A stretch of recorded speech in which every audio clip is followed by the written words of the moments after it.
السلام عليكم ناس كل ومرحبا بكم في استيزون. اليوم باش نحكوا على ماتش الجاي للترجي الرياضي التونسي وما ميلودي سان داونز في نصف نهائي دوري ابطال افريقيا. الماتش باش يلتعب نهار الاحد مع 8 متاع الليل في رادس.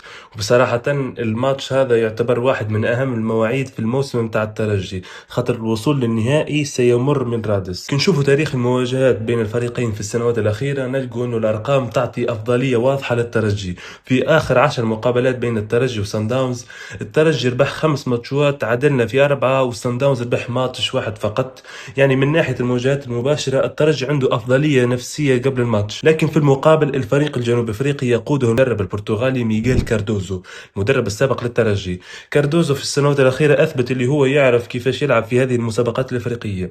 وصل للنهائي دوري أبطال أفريقيا مرتين، مرة مع الترجي 2023 ومرة في العام الفارط وصل للنهائي مع سان داونز، وتو هذه المرة الثالثة على التوالي يوصل لنصف النهائي. تكتيك المدرب البرتغالي يعتمد أساسا على الاستحواذ على الكرة، لعب بالتمريرات القصيرة وبناء الهجمات من وسط الميدان، واللي هي نقطة قوة الميلودي سان داونز. عندهم لاعبين تقنيين ياسر وينجموا يدوروا الكرة بسرعة بين الخطوط.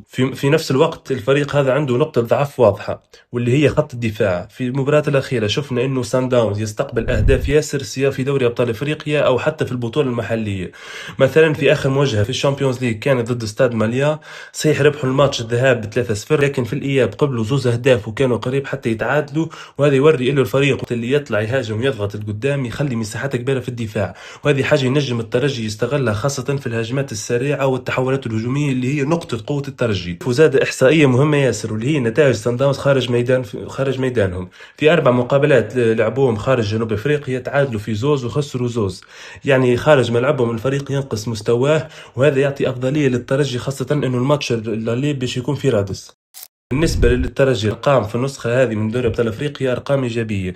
الترجي ربح 8 مقابلات وخسر مقابلة واحدة فقط، كانت خارج الميدان ضد ستاد ماليان، يعني إنه الفريق داخل نصف النهائي بثقة كبيرة خاصة بعد التأهل الكبير ضد الأهلي ذهاب وإياب. ومن ناحية اللاعبين أغلب العناصر رجعت موجودة في الفريق. شفنا رجوع كسيل أبو عالية، معز الحاج علي، وأشرف الجبري اللي ما لعبش الماتش الفارط بسبب الإصابة. بالنسبة للتشكيل المتوقع حسب رأيي نشوفوا نفس الهيكل تقريبا اللي لعب في المباريات الأخيرة. في حراسة المرمى بشير بن سعيد، على الأطراف كيتا بن حميدة، محور الدفاع توغاي وجلاسي، في وسط الميدان نتوقع أوكبيلو وحسام تقاو وكوناتي، خاصة أن المباراة هذه تتطلب وسط ميدان قوي نجم يوقف التمريرات السريعة متاع سان داونز. أما في الهجوم غالبا باش نشوفوا يان ساس ديارا على الأطراف، ولوريان دانو كمهاجم صريح خاصة بعد ما استرجع الثقة متاعه في الفترة الأخيرة. لكن أهم نقطة في المباراة هي بداية اللقاء. في بعض المباريات الأخيرة اللي شفنا أنه الترجي يبدأ الشوط الأول بنسق ضعيف ويعطي الاستحواذ للمنافس، واللي صار ضد الأهلي وصار زاد ضد النجم الساحلي في البطولة التونسية. ضد النجم مثلا الترجي تقريبا خسر الشوط الأول بالكامل، ولولا تألق بشير بن سعيد وصلابة الدفاع ورعونة مهاجمين النجم الساحلي ممكن نخسر الماتش. لكن ضد سان داونز هذا الشيء ما ينجمش يتكرر، خاطر الفريق الجنوب افريقي ينجم يستغل اي مساحه في وسط الميدان ويعمل هجمات مرتده خطيره. باش الترجي يربح المباراه هذه لازم يدخل الماتش بضغط عالي من البدايه، خاصه انه الماتش في رادس، ولازم يستغل المساحات وراء المدافعين، لانه وقت اللي يطلعوا يهاجموا اغلبيه الوقت يخلوا فراغات في الدفاع. لكن في نفس الوقت لازم الانتباه على الهجمات المرتده، خاطر وسط الميدان نتاعهم سريع ونجم يعمل تمريرات دقيقه تخلق فرص خطيره. وطبعا ما نجموش نحكوا على ماتش في رادس من غير ما نحكوا على جمهور الترجي. الجماهير في الفتره الاخيره كانت حاضره في التمارين من قبل كل مباراه في دوري ابطال افريقيا، والدعم هذا يعطي طاقه كبيره للاعبين خاصه في مباريات كبيره في زي نصف النهائي. في الاخير نجم نقولوا المباراه باش تكون تكتيكيا صعبه على الفريقين. سان داونز عنده وسط ميدان قوي وطريقه لعب واضحه، اما الترجي عنده خبره كبيره في هذه المسابقه ويعرف كيفاش يتعامل مع هذه المواعيد الافريقيه.